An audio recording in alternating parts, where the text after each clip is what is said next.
Alright guys, it's about that time. I rank my top 25 coasters I have ridden late 2020. I've ridden 187 coasters, and I plan on getting to a lot more parks and coasters next year in 2021, assuming the pandemic is, calmed down and stuff. Just a disclaimer, there are plenty of parks I've been to with roller coasters that I haven't ridden, like Kennywood Steel Curtain and Cedar Point Steel Vengeance. With that out of the way, let's get started. Alright, so starting off this list, at number 25, we've got Bizarro at Six Flags Great Adventure. This is easily my favorite floorless coaster I've ridden, and it's really intense. It has a lot of inversions. It has effects if they're working, so yeah. It's not open during holiday in the park, which is a shame, but oh well, this is number 25. Number 24, we've actually got Gatekeeper at Cedar Point. A lot of people knock this for being forceless, but I think it's a very forceful ride. This thing has an okay airtime hill, not much airtime, but those inversions are really cool, especially that keyhole inversion and the wing over drop. Those are all really cool. And number 23, we've actually got Millennium Force at Cedar Point. This thing, I've got to be honest, I'm not a huge fan of this thing. It's kind of forceless. Its main focus is speed, which is great. It achieves good speed and pacing, but the airtime's not there. The intensity's not really there either, but it does make this list. At 22, we've got Superman at Six Flags America. This thing's kind of in the same boat as Millennium Force, but I personally think the last few airtime hills deliver some good airtime, and that's why I rank it over Millennium Force. Yeah, it's basically just those helixes are kind of random. The straight section over the grass doesn't make much sense, and yeah, it ranks 22.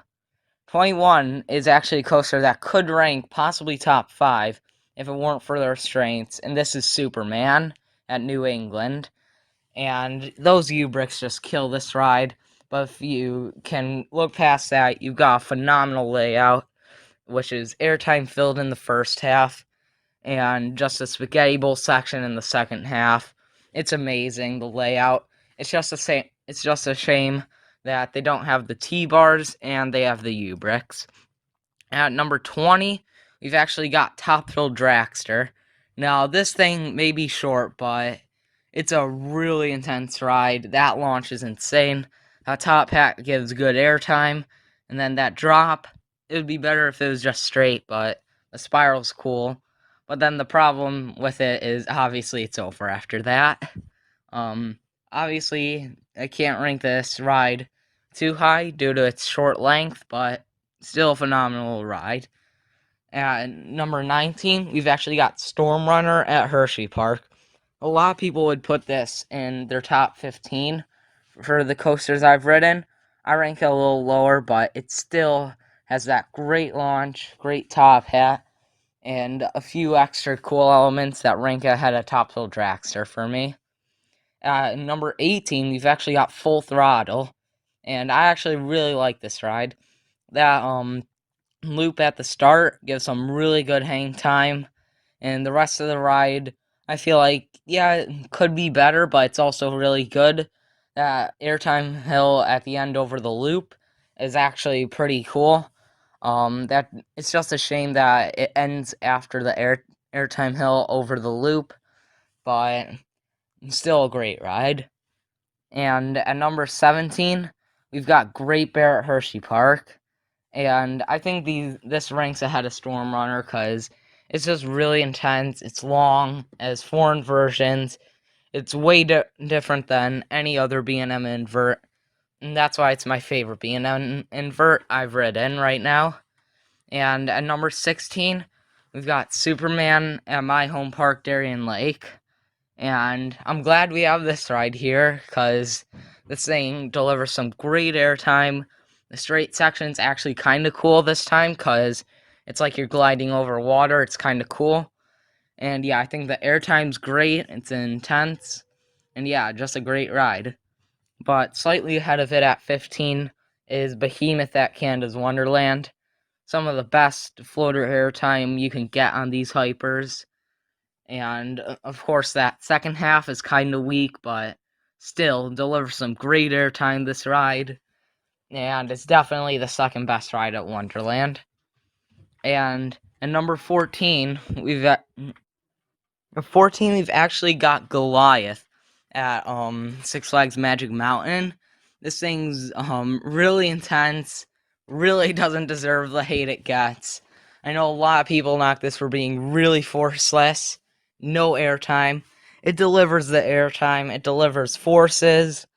That mid-course does suck, but still, it's really good, really intense, and just a really good ride. I would actually take it over Behemoth, as you've seen. Yeah, I don't know why people hate this ride so much. It's a really good ride, and I don't think Magic Mountain should do anything to it. 13, we've got another ride from Magic Mountain, and this is Tatsu. And this is just easily the best flying coaster, and probably only behind Flying Dinosaur, but that's in Japan. This thing, that pretzel loop is so intense. The rest of the ride's really good as well, but that pretzel loop just rips your head off, like, so good. And it's just gliding over the mountains with the view. That's really cool. And I just love this flying coaster. And at number 12, we've got Boulder Dash at Lake Compounds. This thing just flies through the woods. It's an airtime machine, but it is pretty rough. So I have to knock it down a couple spots for that. But I do really love this ride. It just flies through its course. And at number 11, the ride that I compared Boulder Dash to is Ravine Flyer 2. Or I guess the other way around, because I rode Boulder Dash first. But this thing is another great terrain coaster, great airtime, but a little shaky at times. I rank it ahead of Boulder Dash for those airtime hills over the road.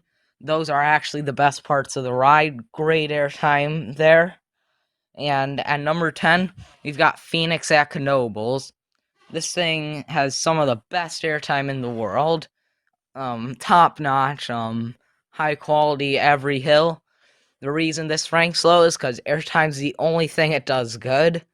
Yeah, this doesn't have any intensity, any good laterals, any whip, no, nothing. Just airtime, which is okay, but I'd rather have a variety than just one really strong G-force, or not G-force element.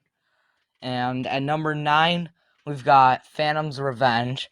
I kind of feel like this falls into the same boat as Phoenix, where this thing really just focuses on airtime as its one main element to focus on, airtime hill after airtime hill. But this doesn't have much else. It doesn't bring the real intensity. It doesn't have those rapid fire transitions. And yeah, I don't think this quite beats like my other spots on this list, but still a great ride for that airtime it delivers. And at number 8, we've got Leviathan. This doesn't have quite the airtime that Phantom's Revenge and Phoenix do, but it's a way better, well-rounded ride. It has speed, the turns are good on this thing. It does have airtime. It's not the longest ride in the world, but it makes up for that, and all the elements it packs in are really good. And at number 7, we've actually got a really underrated coaster again, and it's Nitro.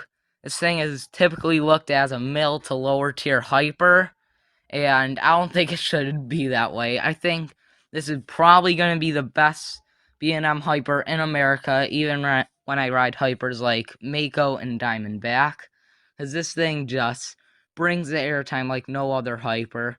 I personally think this has better airtime than even Phantom's Revenge, and that upward helix is really intense, I feel like, so it brings intensity as well. I don't know, guys, I just feel like this is a really good hyper. And at number 6, we've got In the Same Park El Toro. And this thing is, the first half's really great with those airtime hills, but then I feel like in the second half it kind of dies, whereas other people feel like it thrives in there. But that first half is still amazing. That drop is my favorite drop on a roller coaster. And great first half. Probably, if we were just ranking this off of first halves on coasters, this would probably be at number one. But I don't know, guys. It kind of dies in that second half. But at number five, a ride that does not die in the second half is Sky Rush. This thing brings the intensity all the way through. And yes, those restraints do suck, but they're not that bad compared to other restraints like the U-Bricks. These things are not that bad if you can look past it. You've got an amazing layout, tons of ejector airtime, tons of insane intensity the whole way through, great pacing, overall phenomenal ride. And our number four spot, the only inversion based ride, or I don't even know if it's inversion based, it's so weird. At number four, we've got X2 at Magic Mountain. Only ride like of its kind, like in the world besides Edgenica and Dinaconda. This thing's just demented. I mean, it's basically you take a free spin, you make it controlled, but yeah, you just totally go nuts with the layout. Make it over like almost 200 feet, and like just make all the elements massive. And yeah, you got X2, this demonic thing. I don't even know how to describe it. It's just like you're up, you could be like right side up, like on an inversion, and like upside down, like on a normal airtime hill. Like, I get like that's what it is with the free spins, but this is just on a whole nother level. I don't really know how to describe this. You really need to go out and ride it yourself to really experience it. But at number three for the best ride at Magic Mountain, I still have Twisted Colossus. This thing, nice long ride with the two tracks. Not really two tracks because it's a Mobius loop, but the two laps around the course. And the dueling aspect just makes this ride. I got dueling rides when I was there, and man, is it fun with that, from that high five element to the Top Gun stall to all the other elements in between, with great elements and interactions. This thing's just the definition of a fun roller coaster. And at number two, I think a slightly better RMC is Wicked Cyclone. This thing just brings the intensity. A lot of people compare to like a mini Steel Vengeance, and it really is. It's like just like that third half kind of gets slush, but like that first half that drops insane, and then that tiny airtime hill before that stall is honestly the best part of the ride. That just absolutely flings you out of your seat. And yeah, that stall after that, really great. That double down's amazing. All the airtime moments on this ride are top notch. Probably the best airtime on any coaster I've ridden right now. And this is just a great ride, well rounded, and deserves the number two spot. But at number one has been my number one forever. It's been Maverick. And this thing's just the epitome of a well-rounded, or like the definition of a well-rounded ride. This thing just, the first half from to the second half, like, just so many great airtime moments, great inversions with those two zero G rolls, and like that launch is like in the middle of the ride, like so great. And like all, like it's all just such high quality ejector, and like I just love this ride. It's a shame I haven't been on it in 4 years, but hopefully I can get back to Cedar Point, and hopefully it can reclaim its spot as second best ride, because yeah, Steel Vengeance is gonna beat it. But yeah, that's my list. Hope you guys enjoyed. Let me know what you guys think. Let me know what your guys' best coasters are. And yeah, I'll see you next time.